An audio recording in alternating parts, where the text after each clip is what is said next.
Díomhar Maidin agus Boga Midirai.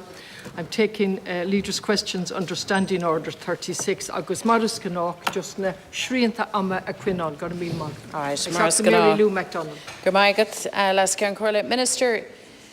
Speaking on Morning Ireland on Thursday last, you conceded that government won't meet its housing targets for this year. You said, let me quote you, in relation to direct social housing building, the target is 9,000. We don't believe at this juncture that 9,000 will be met. I take it that you stand over that comment. Your remarks at least shed some reality in contrast to the assertions made by the Taoiseach and the Housing Minister that government is on track and that your housing policies are working. Despite the Taoiseach's repeated refrain that housing is the single biggest social issue facing government, what we see is failure to plan and failure to deliver. You promised 9,000 social homes this year. By the end of June, you had delivered only 1,765. You promised 4,100 affordable homes this year. You have delivered only 925 to date. This means government will miss its social and affordable housing targets for the third year in a row. Targets, by the way, that don't even come close to meeting the level of housing need in our society. You also refused to introduce a ban on rent increases, rents that are crippling tenants, rents that are at record levels and continue to rise. And meanwhile, homelessness is at a historic high. Even with the ban on evictions, it is likely to rise. Child homelessness has increased by a staggering 51% since April 2021. So it beggars belief that any member of government could claim that your housing policies are working. Minister, do you accept that not alone are you missing your targets, but that in fact your entire approach to housing has failed? To make matters worse, we hear that government is €2 billion behind in your annual housing spending and your capital spend. Now that's not likely to change in the next 6 weeks. €2 billion sitting there while people watch housing prices go through the roof and know that they have no chance of affording their own home, while young mothers and fathers and their children squeeze into the box rooms of their own parents' homes, while families languish for years and years on council housing waiting lists. People caught up in this never-ending housing crisis will be shocked by this, Minister, and angered. It highlights again that government is incapable of bringing the required urgency to deliver the homes that are needed. And now we see young people vote with their feet when it comes to housing. Right across Ireland, young people leaving because they can't put a secure, affordable roof over their heads. So it is now time to deliver. Ara, Cunas is féidir go bhfuil an rialtas láistir de €2 billion catchachas tihiachta I lór géir céim tihiachta nach bhachas riamh riva. Géir céim ina bhfuil arníní óga ag fógáil na tíre I gcóir seans le saoil níos fearr acu thar lár. Minister, you're in charge of public expenditure. You hold the purse strings. How is sitting on €2 billion for housing, how is that happening when so many people are in desperate and unprecedented housing need? How can government claim that it's doing everything it can to end the housing crisis while sitting on this huge sum of money, failure to plan, failure to deliver, and, Minister, you, by your own acceptance and admissions, meeting what are at best low-level targets? Thank you. Fail, fail, Thank fail. you, Deputy. Minister. Thank you very much, Deputy. And this government has acknowledged from the very beginning the scale of the challenge that we face as a country in terms of housing and the provision of accommodation for our people, whether it be private housing, public housing, cost rental, affordable purchase. And we have prioritised investment in housing since coming into office in the summer of 2020, and that is delivering results. Do we believe that more needs to be done? Absolutely. The challenge is still immense, but it is a challenge that we will meet. The overall target by way of housing output of all forms in the current year is 24,600 in the Housing for All strategy. We are confident that that number will be significantly exceeded. That will be the highest number of new homes built for a very long time in our country. You raised specifically the issue of social housing. The target in the Housing for All plan by way of total additions to the social housing stock in the current year is 10,500.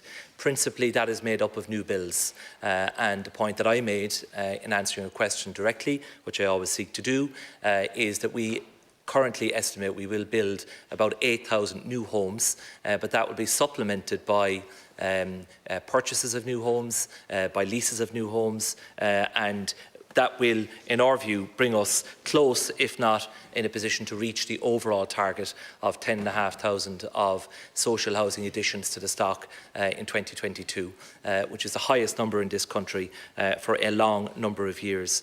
We are tackling the housing challenge using all of the levers at our disposal by, as a government, partnering with local authorities and the approved housing bodies, getting back to delivering public housing at scale. For the first time in a generation. That is the right thing to do, and your deputies are welcoming new developments as they're being opened all over the country, and they're very welcome to do so and to turn up to the launches of the Housing for All schemes all over Ireland, because thousands of people are being provided with accommodation in our country as a result of the investment that we are making. In addition, Deputy, we are investing in affordable housing for the first time in well over a decade as a country. New affordable purchase schemes, which you opposed. We have the Land Development Agency, which is now on site, is delivering homes for our people, both public housing and cost rental homes as well. And again, you opposed the establishment of the Land Development Agency. We also have the Help to Buy scheme, which is there to support first-time buyers who are struggling in many instances, we acknowledge, to bridge that gap between the amount that they can borrow and the cost of purchasing a new home in Ireland today. There were close to 28,000 new homes built in our country in the 12 months to September of 2022. There were nearly 21,000 house completions alone in the first 9 months of this year. This is already exceeding the total for 2021, which was about 20,500, and we are projected to reach over 26,000 new homes by the end of the year. We acknowledge that there is much work yet to be done. But we are working very closely with the local authorities, with the approved housing bodies to deliver new homes across the country. And we also need the private sector to continue to deliver homes for our people. We will see Part 5 affordable homes come on stream again for the first time in a long time because of the change in the law that Minister O'Brien brought in. So it's challenging for many people to purchase a home. There are many who are caught in that rental trap. The central bank has made a certain change in terms of the macroprudential rules that will assist people in that regard as well. But I want to assure the Irish people that tackling the housing challenge is a top priority for this government. We are providing the investment. It is delivering results. We will double down on that to make more progress for our people. I noticed that the glee on the government benches as you congratulated yourselves on housing delivery. One of these great moments of launches, the Taoiseach was in attendance, and one of the families who got the keys for their home had been on a social housing waiting list for 14 years. 14 years. That's a generation. That's the time in which people raise their families. 14 years. And as we speak and meet here today, there are families, as I said to you earlier, who are raising their own children in the box rooms of their parents' homes. There's kids and families in B&Bs and hotels and so, and a sense of desperation everywhere. I asked you about the €2 billion that you're sitting on. €2 billion of an undershoot in terms of capital spend. How, in the name of God, are you falling €2 billion short on your spend, sitting on €2 billion in circumstances where people are on housing lists for a decade and more, living in hotels and B&Bs and desperate with no real prospect. That needs to be explained by you, Minister. Thanks very much, Lascar and Corley. Deputy, there is no €2 billion of capital underspend in housing. As you know, it is always the case that the final quarter of the year is the period in which there is the largest delivery. That is when schemes get closed out, that's when accounts get done, that is when drawdown of payments happen. So there will be no such underspend in relation to housing capital this year. Any underspend, as you know, is subject to a carry-forward provision as well, whereby it can be carried forward subject to an overall 10% rule in terms of 10% of the ceiling for that vote into the following year. But the truth is, and you don't want to hear it, that all of the schemes that are making a difference for people who want to buy a home in Ireland, whether it be the Help to Buy scheme, the work of the Land Development Agency, the work of Minister O'Brien in bringing forward the First Home Shared Equity scheme, where over 600 eligibility certificates have actually been provided at this point in time. You've opposed all of those because you seem to have a calculation in mind that it's in your political self-interest to sustain a housing crisis. On this side of the House, we are focused on doing everything we possibly can to resolve it and to ensure that people who want to purchase a home in Ireland are given direct support by the state to do so.